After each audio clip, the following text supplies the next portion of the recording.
Beep, beep, beep, beep, beep. Hello, all and sundry. How we doing? Buy me a coffee. Morning, afternoon, evening, wherever you are. I'm very pleased to have been sent an article, which should be up on Glenner's Substack. It's going to put it up, I believe. But it's worth reading, right? Okay? It's worth listening to. And I always like to see, first-hand accounts I think are the most compelling for us to listen to. So let's go through this one, which I think is rather good. It starts, a trans woman, right? A trans man and a non-binary fella walk up to a Terf. It's a great title. A trans woman, a trans man, and a non-binary fella walk up to a Terf. Thank you so much for sending this to me. Okay, I think you're going to enjoy hearing your words read. I don't know why that's nice, but it is. Hearing your words read is nice, I think. The title, marvellous title, could be the start of a modern day joke, but sadly the punchline isn't very funny. On the Saturday the 7th of June, I organised a handful of women's rights campaigners under Standing for Women to come and do a Let Women Speak event in Lincoln City Centre. When I put the first post on Twitter a couple of weeks earlier, there wasn't much response. However, when I posted a reminder 2 days before the event, I discovered it had quickly gained traction within the trans community and blew up on the internet fast, covering Twitter, Facebook, and Reddit. Of course, they called me an anti-trans activist. I mean, there's an anti-trans activist. Not as a woman's meeting, you idiots. So they called me an anti-trans activist and a hate speech campaigner and encouraged anyone who wanted to stand against me to come along. They even called the police to get them to stop me. They're like big fat kids, aren't they? And got local businesses to advertise themselves as safe spaces for those who might be triggered by my awful bigotry.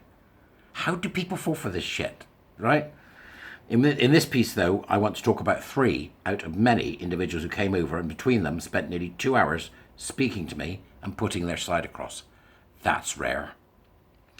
The first person I spoke to identified as non-binary. Oh, hello. Right, okay. Identified as non-binary. He was an average height for a man, stocky fella with a full beard.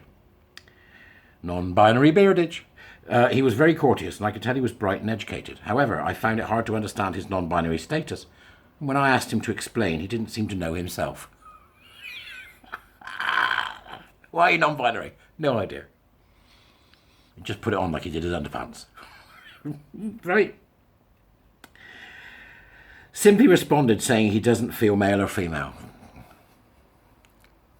Doesn't know what it's like to feel female. What he means is he doesn't understand what male is. That's what it means. He's confused. This is a man confused. Non-binary. To be non-binary, there has to be people who are non-binary and people who are binary, in which case you've just created a new binary. Twat. Sorry. He was obviously a nice man. I shouldn't do this, but he's a nice man. Okay? Now, simply responding saying he doesn't feel male or female. I felt quite sorry for him, realising he was likely just an accidental incel who could have easily changed his fate by going to the gym, taking up a hobby and hanging out somewhere normal. To give him credit, he helped stop several others attacking me while I spoke, and I was grateful to him for that. See, it's there. That line between right and wrong. Hey, it's there.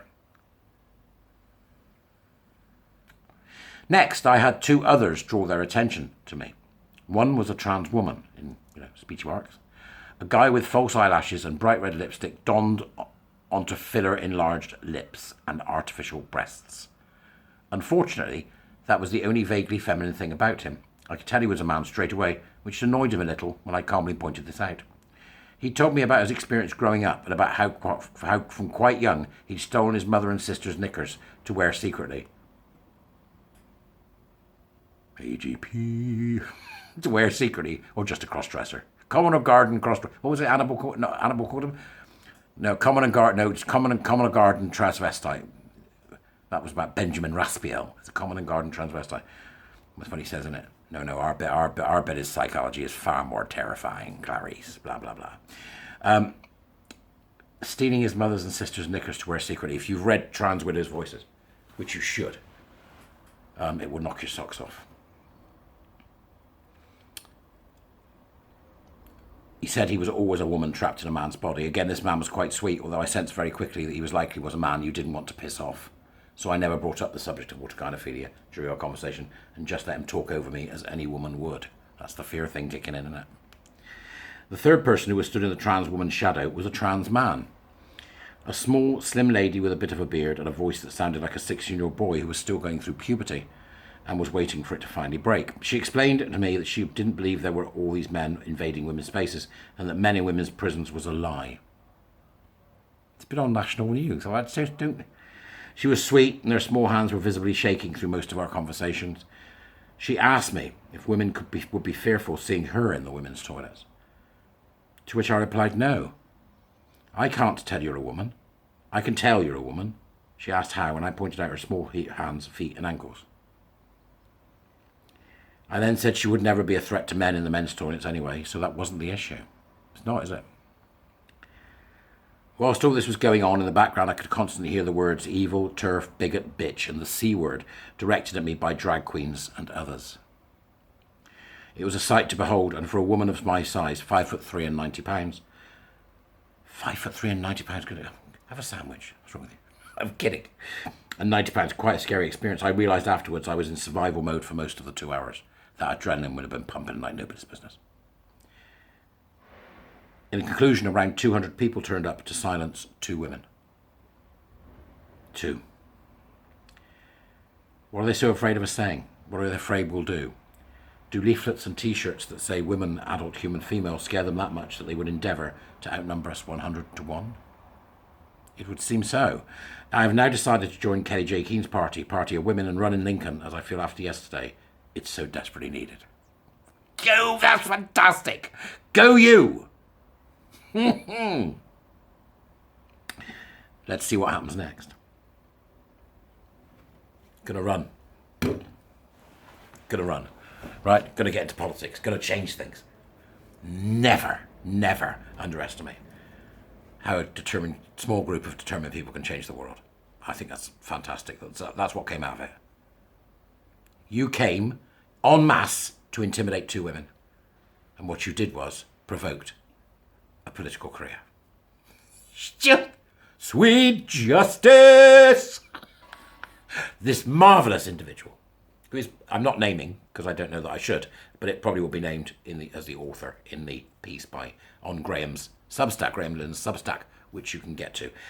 The piece hasn't been released yet. If it's released before I put the video up, I will put the link in. If not, once I find out it is, I'll add it to the dubris. For the minute, all I've got is the article, is a message from the individual myself. So please do wait for the article to come out from Glinner. Subscribe if you can. Do the usual. Help me out. Come be a warrior teacher. Oh, and this last few days there's a brilliant song going around. You're dumb, you're dumb, you're dumb, you're dumb. If you haven't seen yet, it's in my Twitter timeline. Go and have a look. See you later, peeps. Bye-bye.